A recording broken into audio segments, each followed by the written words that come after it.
I'm going to read these poems as requested by Mercedes, and I'm going to read 4, and I was told not to talk and use up a bunch of time being witty and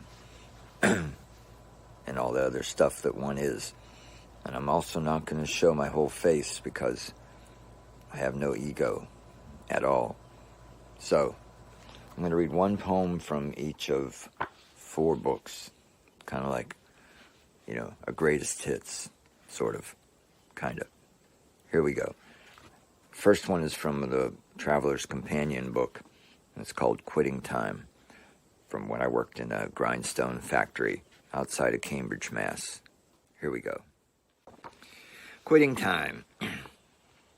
Every afternoon as Jimmy lit the foundry ovens and they began to roar, I was scared they'd blow and carry me on a river of fire over the graying city. At the whistle, we pushed each other into the Cambridge winter, walked like peasants down the wide path between the loading docks. In our hearts, the day ground mercifully into dust. We had passed the point where a dream could carry us over water, and desire was worth the burning and the dark. Second poem is from the book Setting the World in Order. It came out from Texas Tech. The poem itself was in the Georgia Review, come to think of it. It's called Meditation on Today's Limit. Sometimes the cicadas come riding in wild and grow loud in the trees, like a ride that surges every few seconds. We could call it a cycle of cicada song, rising from the creek, rattling the hardwood leaves and roaring into the loblollies until they seem to take off, each one a jet engine on full, flying into the sun and a universe that hovers in the blue tomorrow, the promise early October makes. I want to be the man, the god, the recording engineer who sits far off in the lost bower of harmonics, turning the knob-marked cicada, turning it past 4, past 5, to 7 and 8, and then backing off.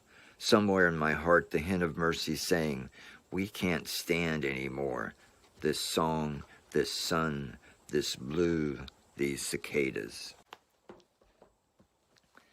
The next one will be from the collection Dixmont, that was originally from Autumn House Press. And it's a poem, the triggering subject of which is from when I was a land surveyor. It's called The Body as Instrument. The body can be an instrument of measure. You stand with legs spread firm on the earth and stretch your arms out to your sides, true and straight. You sight down each arm, your body forming the 180-degree line. Then you bring your arms together in front of your nose, sight that line to the next horizon, and there's the right angle you walk. Why?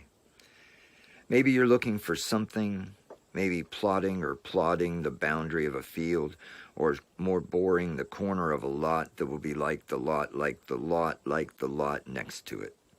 And white 3-bedroom houses will sprout here, and palm trees will be set here, propped up by sticks. You walk your line, each measured time your right foot hits the earth, you add 5, a counting rhyme in your head, 5, 10, 15, 20. You try not to vary your stride, 25, 30, 35, 40, because if every right foot hits true, the point you're looking for will be near what your pacing's supposed to yield.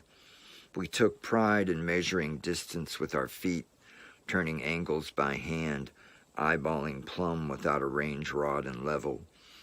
Our bodies were an act of love, a certainty more than machine.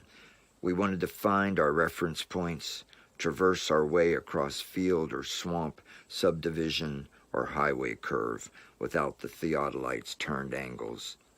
Let us walk, we said. Let us lay our bodies down. And this final one is from the Gunshot Peacock Dog, the newest book from Madville. And it's called Philosophy Made Simple, It's for my good friend Guy Labida, from when we were graduate students together at the University of Wyoming in Laramie. And we invented a philosophy, or at least one line. No matter what, you have to do something next. So this poem's called Philosophy Made Simple. We were younger. Our mantra, no matter what, you have to do something next. And we borrowed, you do what you must do, and you do it well. We were naive and didn't know enough of loss and sorrow. We didn't know about being broken, about wind and shattered windows, dead children, fallow fields. We had no rusting tractors, no crushed legs, no smashed cars in the swale, no lymphoma. Even our nothing looked like something. Days could pass without love, songs fade away on radios. We lived as if blessed, steam baths, coffee, beer, meat pies, and ball games in the student union. It was easy to be fulfilled.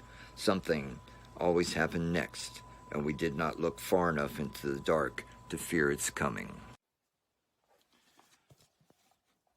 I'm going to read this poem from Setting the World in Order that I wrote for my daughter, Della Rose. I think I wrote it, well, in the poem, she's not born yet. You know, whether I truly wrote it before that she wasn't born yet, I don't remember. It's a poem. It's not necessarily the truth, but it's true. It's honest. 1,000 miles from Della Rose. When little I remember survives, this life will at last be mine. As I stand in the valley, I know now I'll have to tell you of our loss. Your grandmother, the rose of your name, is gone. This valley that made me has gone to another life. The dark, cold mills singing of our lost gods and their slaughter block of dreams line the river like pallbearers. You'll think I made too much of this, and I'll tell you all too often of things you'll never see. Forge, foundry, furnace, the black smoke and slag. Your land is loblolly and magnolia. No coal barges crawl through your dreams. We trade steel for flowers. You are my new river.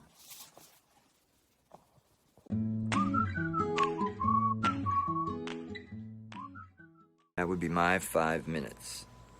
So I will now briefly show my face in this camera and say goodbye.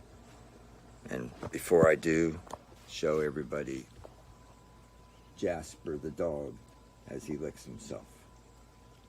Goodbye, goodbye. Say hi, Jasper.